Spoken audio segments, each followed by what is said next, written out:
عرض کر رہا تھا کہ جب آپ نے امام کے اصول کی اتباع کی اور اس کی اصول کی پابندی سے آپ نے مسائل جب حاصل کرنا شروع کی تو بھائی نے یہ بہت پیاری بات فرمائی کہ لوگ پھر اپنے مطلب کے مسئلے لیتے ہیں. مثلا ایک شخص امام اعظم کا مقلد ہے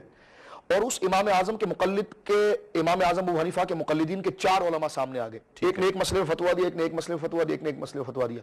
اب کوئی کہے کہ جناب میں اس کو نہیں اس کو لے رہا ہوں, تقلید تو میں امام اعظم کی کر رہا ہوں. تو اس وقت علماء نے یہ کہا کہ جو آپ کے علاقے کا سب سے بڑا عالم ہو, بہت بڑا عالم ہو, بہت بڑا اتقی متقی ہو, پرہیزگار ہو, خوف خدا والا ہو اور اس کے علم پر لوگوں کا اعتماد ہو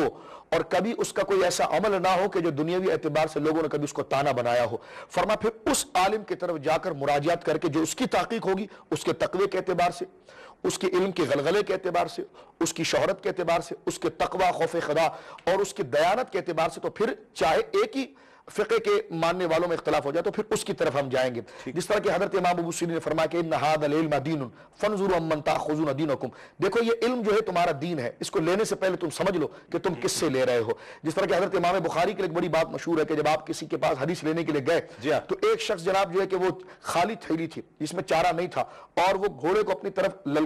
للچاتا ہوا لے کر آ رہا تھا. کسی نے کہا کہ یہی وہ شخص ہے جس کے پاس حدیث ہے. انہوں نے فرمایا یہ کیسے ہو سکتا ہے کہ جو جانور کو دھوکہ دے سکتا ہے وہ انسان کو دھوکہ نہیں دے سکتا. تو یہ وہ احتیاط کی وہ پہلو ہے کہ جو علماء کے اندر دیکھی جائے, جو اس مقام احوت پر پہنچ جائے, یقیناً اس کی طرف جا کر فیصلہ لیا جائے تو امید ہے کہ اللہ رب العالمین اس کی بخشش فرمائے گا اور اسے اس کا عتاب یا اس کی گرفت نہیں فرمائے گا.